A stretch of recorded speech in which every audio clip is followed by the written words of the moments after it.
Então, mais uma vez, uma boa noite para todos. Que a paz de Jesus, nosso divino mestre, amigo e benfeitor, acolha e envolva todos nós. Gostaria de agradecer a Giane pelo convite, pela oportunidade, enviando o nosso abraço aí a todos os amigos de Sergipe, a todos os amigos do Brasil que nos acompanham ou mesmo de fora. É uma alegria podermos estar juntos para refletir sobre esse tema que nos foi proposto. Um tema muito importante porque diz respeito à nossa relação com Deus. Talvez, ou sem sombra de dúvidas, a mais importante das relações nesse conjunto de relações fundamentais que precisamos estabelecer. A de nós para conosco mesmo, a de nós para com os outros e, essencialmente, aquela que é a grande meta de todo ser criado, de toda criatura, a sua relação com Deus. Aquilo que Jesus veio a chamar de o reino de Deus, como meta suprema, como alvo maior do evangelho que ele nos trouxe. Então, o tema que nos é proposto, silenciar a mente para ouvirmos a Deus. Ou seja, estabelecermos uma sensibilidade adequada ou necessária para podermos melhor interagir com este que é a fonte da vida, inteligência suprema, perfeita justiça e infinito amor. É preciso que cada um de nós, enquanto espíritos, e mais do que isso também, enquanto templos de Deus, lembrando o apóstolo Paulo, não sabeis que vós sois o templo de Deus e que o Espírito de Deus habita em vós, é preciso que aprendamos, enquanto espíritos, a encontrar de fato esse templo, a nos identificarmos internamente com o Criador, com o nosso Pai, e a estabelecermos ali os mais fundamentais diálogos da nossa vida, da nossa jornada espiritual, buscando o rumo adequado, buscando a inspiração necessária diante de cada circunstância que a vida venha a nos propor. Lembrando que na dinâmica da evolução, quanto mais cresce o ser, quanto mais sobe os degraus infinitos da evolução espiritual, mais a sua vontade, mais a sua proposta se resume ao cumprimento da vontade divina. Para isso, precisamos, primeiramente, criar essa relação de entendimento, essa capacidade de captarmos, percebermos, decodificarmos a linguagem divina em nós. E, para refletirmos sobre isso, vamos seguir esse caminho aí que nos foi proposto, entendendo a importância de criarmos uma ambiência necessária ou adequada em nosso campo mental, em nossa mente, para que possamos, enfim, captar, receber e refletir essa vontade, essa luz divina em nossas vidas. Poderíamos figurar a nossa mente, por exemplo, como um lago. Se é um lago agitado, se é um lago inquieto, não se pode ver ali refletida a luz das estrelas ou a luz do sol. Ao passo que, se buscamos asserenar esse lago e converter a nossa mente naquilo que é a definição mesmo que Emmanuel nos traz no capítulo 1 do livro Pensamento e Vida, no espelho da vida, então o nosso lago, essa mente como um espelho translúcido, sereno, plácido, se assim o fazemos, silenciando, portanto, as inquietações, o furor das paixões, da incompreensão, dos vícios, se a gente consegue pacificar, asserenar a nossa mente, mais fácil para nós será, então, perceber, captar essa vontade divina e refleti-la. Daí já vamos entendendo que esse silêncio, para além simplesmente do silêncio da voz falada aqui, do verbo físico, material, que se expressa através do som, esse silêncio vai representar algo muito mais profundo, que diz respeito às nossas emoções, que diz respeito àquilo que é o estado em que temos conseguido manter mais comumente a nossa mente, o nosso pensamento e tudo que diz respeito a essa nossa casa mental. E para a gente refletir sobre isso, vamos associar aí essa nossa reflexão a uma figura que soube muito bem aprender e divulgar essa linguagem do silêncio, que é uma linguagem por meio da qual Deus geralmente vai se comunicar conosco. Esse ser que soube em vida, naquilo que exemplificou para nós, naquilo que deixou como legado, ilustrar o que é essa maneira diferente, distinta, que precisamos aprender a fim de nos comunicarmos mais efetivamente com Deus. Vamos falar de Francisco de Assis, que soube, como poucos, entender, ouvir e expressar essa melodia do silêncio. O silêncio feito no coração, no santuário desse templo interior que todos temos, e silêncio esse que nos permite, então, escutar uma voz que, diante dos ruídos humanos, dos barulhos, das paixões, passa muitas vezes oculta. Muitas criaturas ainda não a conseguem ouvir, mas todos aqueles que já vão buscando esse caminho de silêncio interior vão, aos poucos, desenvolvendo essa percepção, essa sensibilidade, quando baixam os ruídos humanos, das paixões humanas, das sombras humanas, eis então que surge, cada vez mais poderosa e cada vez mais eloquente, essa voz do silêncio, essa melodia do silêncio que nos fala dessa infinita sabedoria e desse supremo amor que rege a vida, que rege todos os destinos, que preside aos mais singelos fundamentos da criação. Então é sobre isso que nós vamos falar, partindo de uma mensagem muito bonita, de um livro pelo qual nós temos um apreço, um carinho muito grande, pela beleza das mensagens que esse livro traz, pela profundidade, pela proposta diferente dentro da obra do Chico. Estamos nos referindo ao livro Instruções Psicofônicas, que vai ter aí um irmão gêmeo, que é o livro Vozes do Grande Além, livros que foram obtidos através da psicofonia do Chico, que foi depois transposta, né, para o formato de texto, de livro, pelo nosso querido Arnaldo Rocha, ex-esposo de Meimei nesta última encarnação. Então, o livro, tanto Instruções Psicofônicas como também o Vozes do Grande Além, que trazem reflexões muito, muito proveitosas, muito profundas, de diversos espíritos, né? Não só de benfeitores espirituais, nós temos ali também relatos de espíritos sofredores que estavam reencetando, que estavam recomeçando a sua trajetória nos caminhos do bem e da luz, espíritos arrependidos que vêm compartilhar as suas histórias, as suas experiências. Então é um livro bem bonito nesse sentido de nos mostrar a misericórdia divina, né? Tanto da parte dos benfeitores que nunca nos desamparam, como também a partir dessas lições, desses exemplos e testemunhos daqueles que se equivocaram, mas que, contando com o auxílio do alto, com a misericórdia divina e dos benfeitores amigos, estavam agora se recompondo. E a mensagem a que fazemos referência e que utilizaremos está no capítulo 14 do livro Instruções Psicofônicas, e é de Meimei, aquela que foi, nesta última encarnação, a esposa de Arnaldo Rocha. Lembrando que essas mensagens foram recebidas lá no grupo Meimei, em Pedro Leopoldo. Arnaldo Rocha, Chico e outros amigos tiveram ali, por alguns anos, as reuniões nesse grupo, registraram isso em áudio, e depois algumas dessas mensagens foram, então, transcritas nesses dois livros. E o título da mensagem deste capítulo 14 é A Melodia do Silêncio. Então já é muito bonito o título em si mesmo, A Melodia do Silêncio.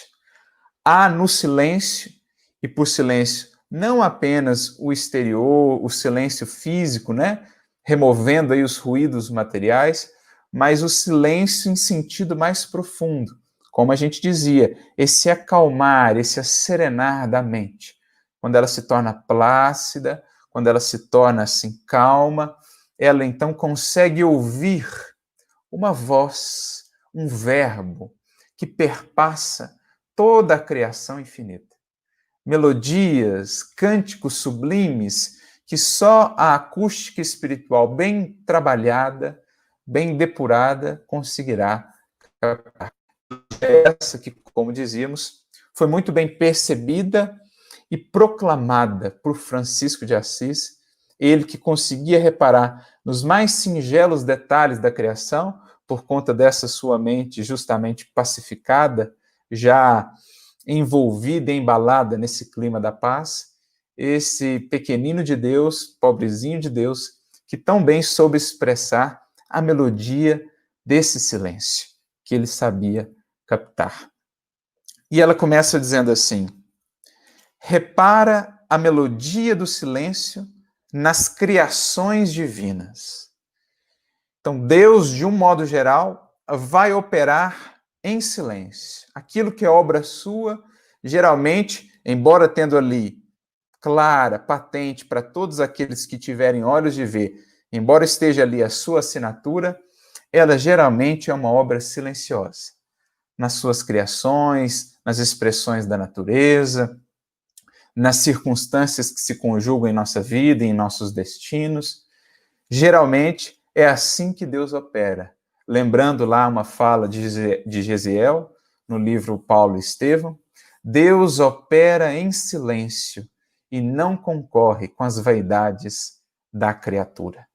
Então Deus prefere o caminho do silêncio, porque ele não quer competir. Deus é, por excelência, o maior servidor de todo o universo e contenta-se, então, em servir. Sabe que todo aquele que procurar essa melodia do silêncio há de o encontrar, mas não quer se mostrar, não quer concorrer com os barulhos, as vaidades, as ilusões das criaturas. E fica ali até mesmo como prêmio para aquele que souber fazer silêncio interior, o prêmio de o encontrar. Então, repara a melodia do silêncio nas criações divinas. Veja o verbo no imperativo, é algo que nos cabe buscar, que nos cabe desenvolver, trabalhar em nós. Aprendemos a entender, a decodificar essa linguagem do silêncio. Nós nos lembramos até mesmo da orientação de Jesus, quando nos ensina a orar no Sermão do Monte, por exemplo, no capítulo 6 de Mateus, quando ele nos recomenda para conversarmos com Deus, entrarmos em nosso quarto interior, cerrarmos a porta e conversarmos com ele em segredo. Conversamos com Deus em segredo. Ele nos ouve em segredo e nós o ouvimos em segredo. Que segredo é esse, senão esse segredo do silêncio, de uma linguagem inarticulada que se estabelece entre o Criador e a criatura? Uma linguagem muito particular.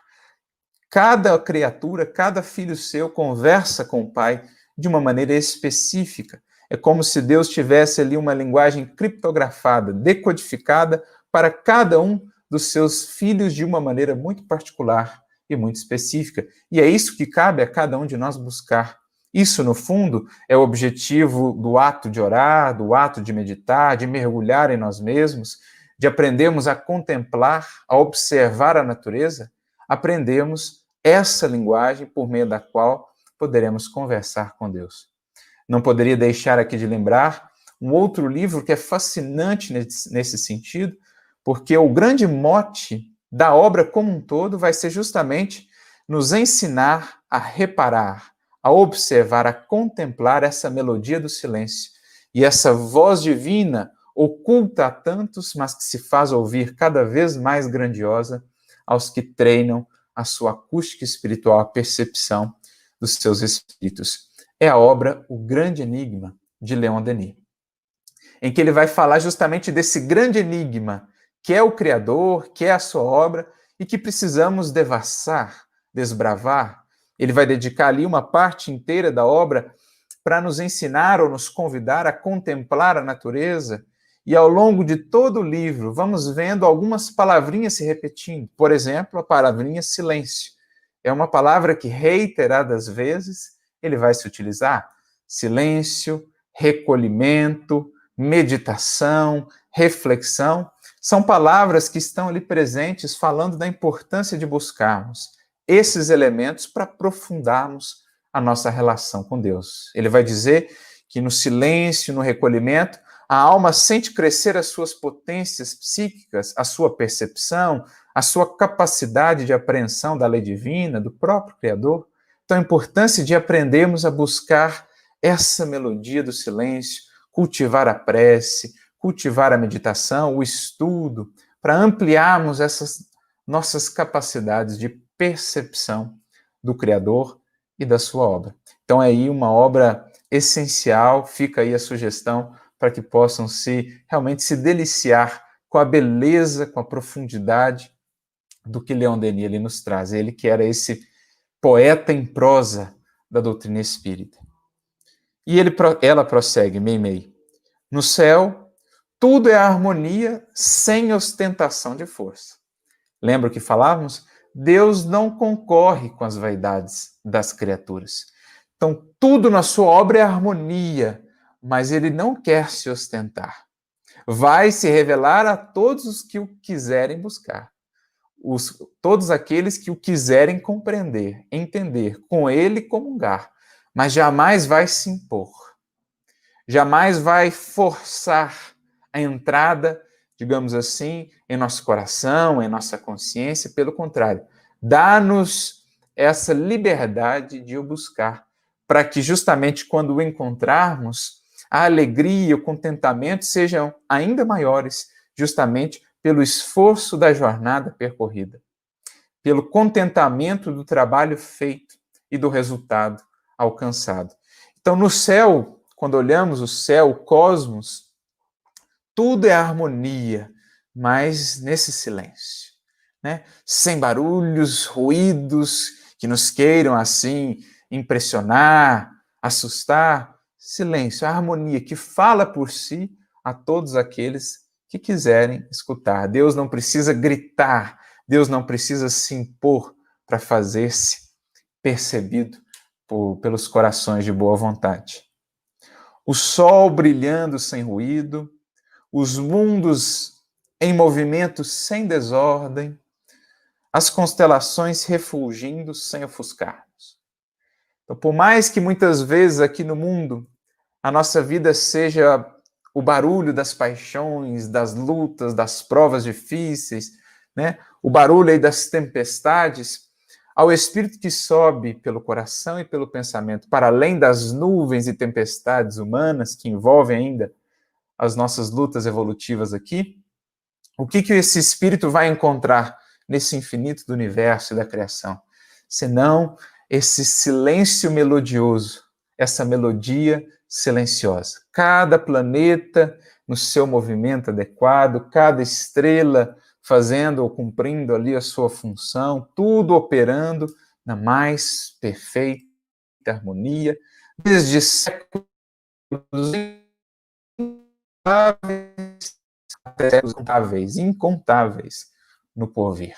É a eternidade da harmonia, da harmoniosa criação de Deus. E na Terra, também, tudo assinala a música do silêncio, exaltando o amor infinito de Deus. Então, a música do silêncio na natureza, que Francisco de Assis soube muito bem escutar, porque havia já ele feito também silêncio interior. E é como se entrássemos, então, na mesma faixa, quando silenciamos a nós mesmos, as nossas paixões, os nossos vícios, os nossos impulsos, quando buscamos no clima da paz, do bem, do amor, da vigilância e da oração, esse silêncio, sintonizamos também com o silêncio da natureza. E então ouvimos, como se fosse um rádio mesmo, essa melodia, essa música do silêncio. Naquilo que Francisco, então, propôs para nós, né? Compôs o cântico das criaturas. Há um cântico em toda a natureza, para além do cântico dos pássaros, que os nossos ouvidos podem captar, para além dos barulhos, dos sons, dos ruídos materiais, há um cântico de exaltação, de glorificação à grandeza de Deus, à magnificência do Criador, como está também lá no Livro dos Espíritos. Tudo em a natureza canta, proclama a glória, a grandeza de Deus. Esse cântico das criaturas que Francisco pôde nos trazer é justamente esse cântico que visa nos falar dessa música do silêncio que precisamos aprender a escutar. E ela então prossegue. a semente germinando sem bulício.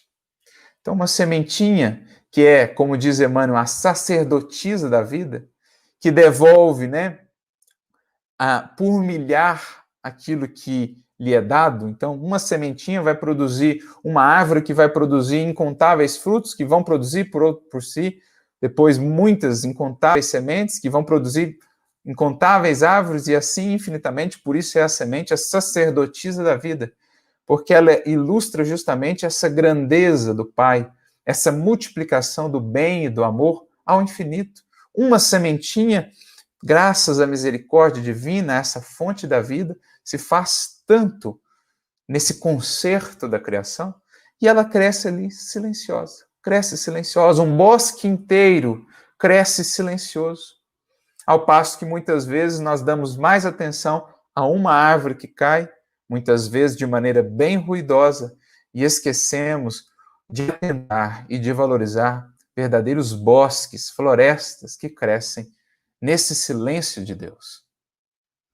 A árvore ferida, preparando sem revolta o fruto que te alimenta.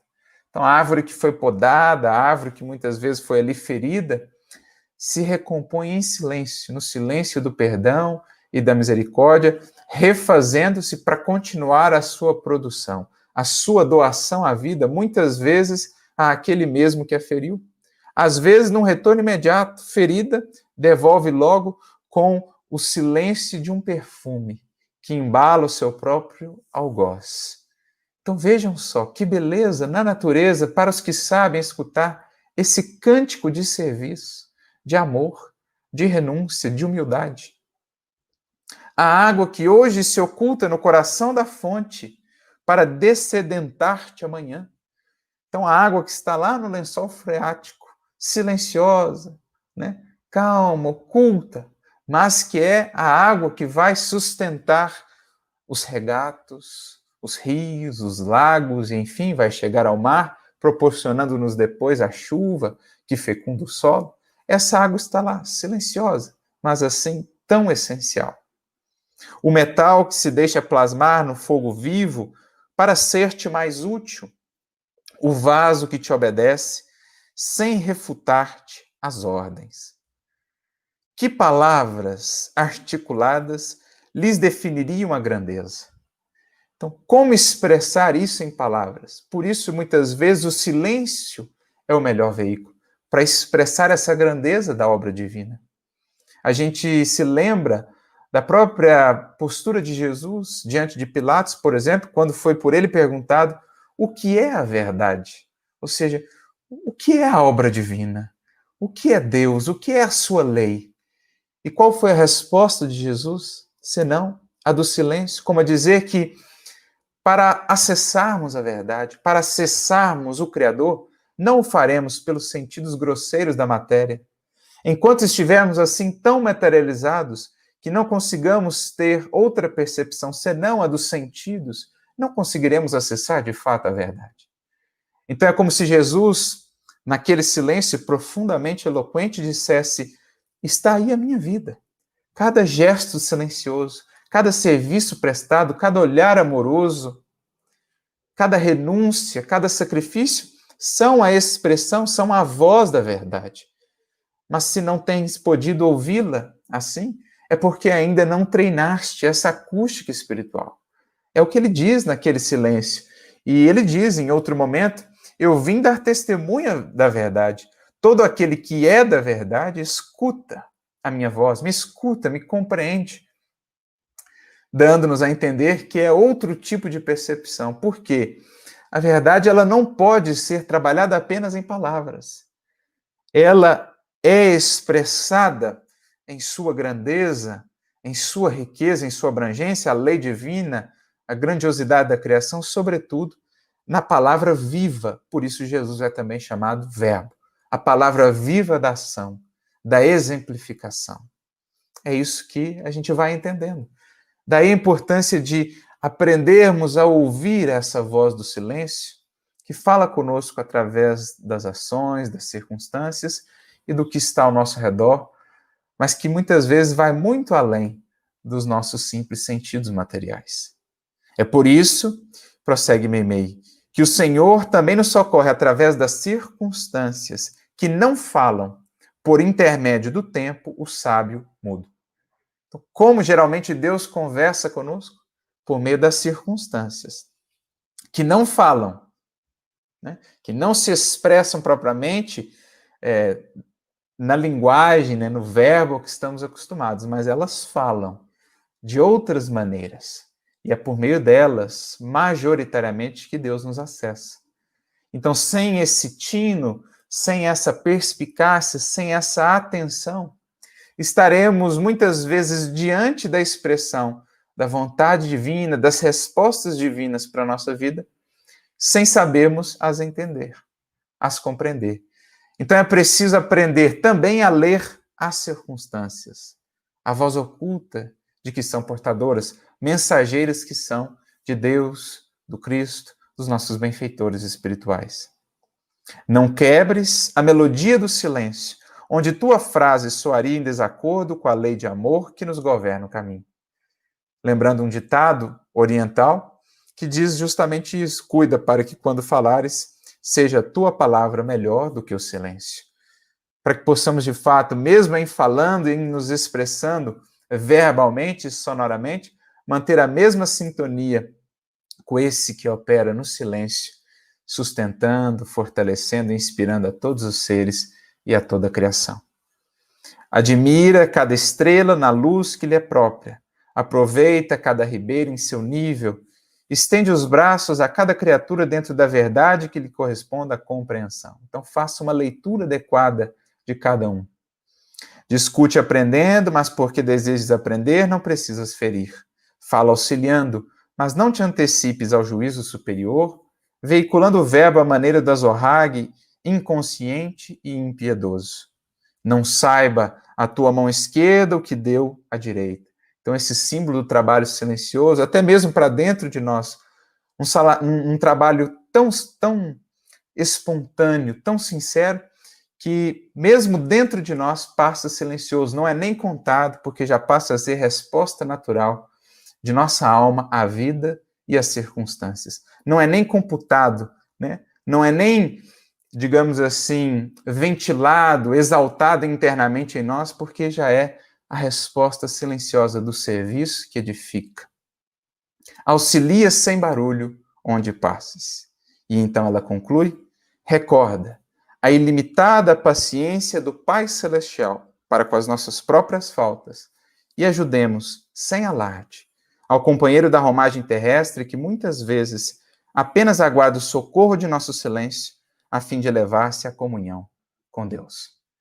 Então é esse o silêncio que de fato precisamos buscar, aprender a desenvolver em nós, em nosso coração, trabalhando os sentimentos à luz do Evangelho, para que então sintonizemos com essa faixa do silêncio melodioso de Deus, ouvindo a sua voz, ouvindo a voz do bom pastor a nos conduzir nos mais difíceis caminhos e nos mais dolorosos testemunhos da vida, para que tenhamos força, sabedoria, discernimento sobre o melhor a fazer. Lembrando uma frase de um espírito, um capítulo muito interessante do livro Falando à Terra, capítulo 32, Espírito Mariano, uma coletânea de várias frases, e ele diz: sempre que guardares o silêncio te guardará. É preciso aprendamos a conservar, sobretudo, esse silêncio interior, para que estejamos assim também guardados pelo silêncio divino, a nos conduzir, a nos orientar e a nos inspirar, sempre que venhamos a ser chamados a falar, a expressar e a agir, para que a nossa atuação seja sempre o reflexo, a mais pura irradiação do Verbo Divino que irradia vida afora, trazendo vida, trazendo luz, gerando elevação. Para que as nossas palavras, sejam elas faladas, mas sobretudo vividas, possam estar sempre em harmonia com esse divino cântico que perpassa a toda a criação. Busquemos, portanto, com Jesus, o clima da paz no serviço, na oração, no bem e no amor, convertendo-nos, então, na expressão dessa voz, dessa canção melodiosa do silêncio do Criador.